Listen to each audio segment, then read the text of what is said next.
A stranger, Karen Spragg, offered to help Wandelt. Together they travelled to Leicester and checked into a hotel. They turned up in the McCann's village and were caught on a neighbour's doorbell camera approaching the McCann's home.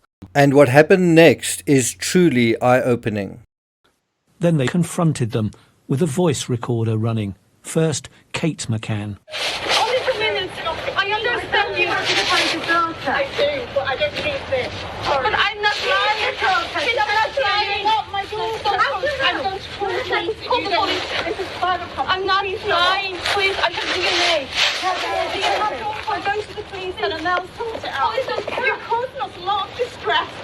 At one point, Karen Spragg says, "She is your daughter." Kate responds, "You're not my daughter." Kate also says, "You're causing us a lot of distress," and you can hear from Kate's voice that that clearly was the case.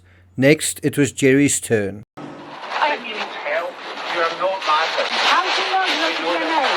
How do you know what DNA? She's not family. We don't want this. Please do not afterwards. And please leave the premises. Look, I don't know what your investment is. Listen. No, don't listen. We're not having a discussion about it. Meanwhile, the fact that they recorded the interaction and that same recording was used against them in court is perhaps the funniest irony in a story that sometimes beggars belief.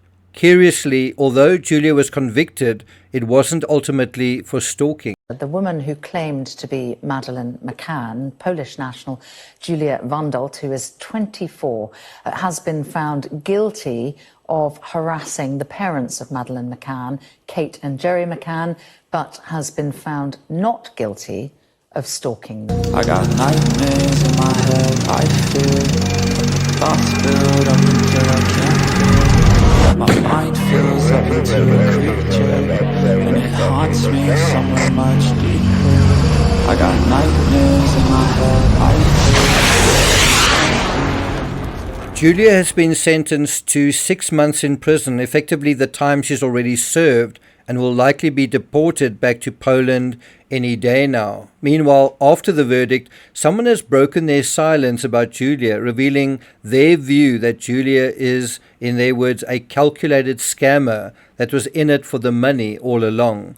This person, an American, said she quickly discovered Julia wasn't Madeleine, and what's more, that Julia is 3 years older than Madeleine. It also seems that a DNA profile Julia produced was procured using AI. Dr. Fia Johanson also claimed that she found a document that could prove Julia wasn't Madeleine hidden under Julia's mattress. This document, including details of Julia's height and weight from birth. I believe that I am Madeleine McCann. And so apparently did about 1 million people who followed her on Instagram. According to The Sun, I realized in 3 days in Poland she was not Madeleine, but it soon became clear that all she wanted was the fame and the money. A recent article in The Sun shows numerous family photos of a young Julia with her parents, whether as a baby, a toddler, or a little girl. All of this is obvious proof that Julia ought to have known she wasn't Madeleine. This is a picture of Julia on her 4th birthday with her dad. Now, what is interesting is apparently Dr. Fia Johanson gave Julia a phone, and in the process of transferring her data from one phone to the other, I think she used Johanson's computer, and a lot of those files remained, and that was how Johanson got hold of them. Now, if you consider this picture of Julia on her 4th birthday with her dad, Madeleine disappeared just a few days before her 4th birthday. Now, this was despite Julia's claims in court that she had no memories of her childhood and did not believe the people who raised her were her real parents. Now, all you would have to do is look at those photos to have those memories, to know that that experience occurred. The more obvious and accessible DNA test Julia ought to have asked for was one from her own parents. From the same article, I asked her why she could not just take a DNA test with one of her own family members in Poland rather than bothering the McCanns, but she was insistent the McCann should do a DNA test with her. And I think there's a little bit of cynicism there, because I think she suspected the McCanns wouldn't want to do a test, and she could then hold that over them and continue to make the claim that she was Madeleine. She also wrote, "Why have Kate and Gerry never reported me to the police? Why have they never done a DNA test with me? If they are sure that I'm not their missing daughter Madeleine, they should rule me out."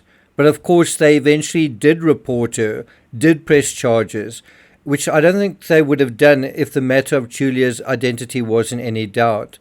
Actually, looking at Kate's reaction, it gave me my answers, but I also think that DNA test is very needed. This is the only way to officially prove my identity. Well, no, the DNA test is a way, it's not the only way. Fia's investigation had quickly proven Julia was not Madeleine. She had spoken to friends, her parents and teachers, and it was abundantly clear that Julia was Julia, not Maddie. Now, I do think what is interesting with this whole thing is how someone like Julia preyed on the large number of people that are out there that are given to conspiracy theories, that are given to believing what they want to believe. And Julia took full advantage of this. So what was Julia's motive? When you see her playing a guitar on camera, one gets a sense of Julia in a different way, as a performer, as an actress. The Sun describes her as an internet scammer. After discovering that Julia had been selling pornographic photos of herself online, Fia instructed her team to contact all the websites and request that they remove them in a bid to give her a fresh start. Before she left my house, she said, "Fia, I thought you were smart and we could make money, but you are stupid." And the fact is, many people on my channel were duped by her as well, and about 5% apparently still are. The other thing that this case really shows is how Julia took advantage of things like ignorance, things like not being educated on this particular case, things like having a unclear, sort of confused view of the Madeleine McCann case, but also this whole idea of people who are desperate for answers, and then someone comes along and provides them, and basically provides this very simple solution to a question that is tugging at people's hearts and minds, and has been for a long time, and people are urgently, desperately in a way, searching for answers, and someone comes along and provides them. Sometimes when something is too good to be true, well, it is. Were you one of those duped by Julia Wandelt, perhaps in the beginning, perhaps at some point? I certainly was. There wasn't any point where I thought she was Madeleine McCann, not a single moment, and that's because I know this case as well as I know it. If you'd like to educate yourself a little bit more on this case, I want to recommend reading my book Doubt and the rest of the books in that series. Meanwhile, is there anyone else out there who still thinks Julia Wandelt is Madeleine McCann? Silly rabbit. Well, thank you for listening, and I'll see you guys next time.